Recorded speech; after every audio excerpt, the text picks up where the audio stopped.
Auzubillahiminasyaitonirrajim. Bismillahirrahmanirrahim. Assalamualaikum warahmatullahi ta'ala wabarakatuh. Mga kapatid sa pananampalatayang Islam, ako nga pala si Sultan Ali Pandamala.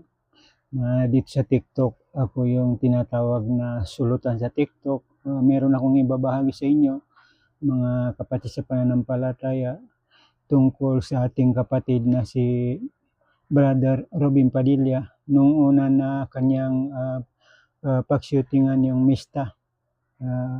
Ang pwesto namin doon sa may harap ng Manila Golden Mosque. Bali, nagbabantay ako doon. Ang may-ari ng pwesto ko na yan ay si Boss Haji Salim Rangiris. Yun ang may-ari ng pwesto namin na yun. Tapos may dumating na yung mga taga Viva Films na isang costume designer, yung mga bumibili ng mga damit. Tapos tinatanong niya sa akin kung saan po pwede bumili ng damit pang Muslim, attire na pang Muslim. Tapos meron doon sa may barter trade, 2 pwesto lang yan, isang Tausug ang may-ari, tsaka isang Maranaw. Tapos sinamahan ko doon.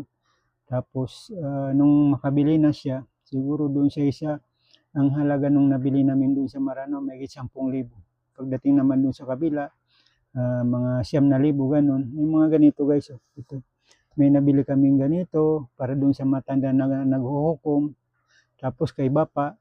Tapos yung kay Commander Malik, yung puti. Tapos yung mga sahal. Tapos yung mga damit na ganito, kulay puti. Marami kaming nabili doon. Tapos nung nag-usap kami nung taon na yan, kaya sinamahan ko. Gagamitin ni ito sa shooting ni Robin Padilla. Tapos tinanong ko, ano po si Robin Padilla? Muslim siya doon. Ang sagot po sa akin, oo, hindi rin siyang, hindi ko naman alam na isa siyang sundalo roon. Tapos dahil sa kagustuhan ko rin na makatulong, sinamahan ko siya. After na makabili na kami, inabutan pa ako ng siguro mga 500, inabutan pa ako ng 500. Tapos pinagmerinda pa ako dun sa may Jones, dun sa may Exagi, may Jones dati dun. Tapos guys, binibigyan ako ng sabi niya ganun, kung gusto mo sumama ka, magsishooting kami dun sa maraming mga punong niyog dun sa may Batangas. Gusto mo, sabi niya, sumama ka para maituro mo yung Tapos guys, natatandaan ko guys, tinuruan ko siya. Sabi ko sa kanya, kaming mga Muslim, pagkatungkol sa agama namin, yung religion namin ng pagkapalaban na kami, magjihad na kami. Nagtatali kami dito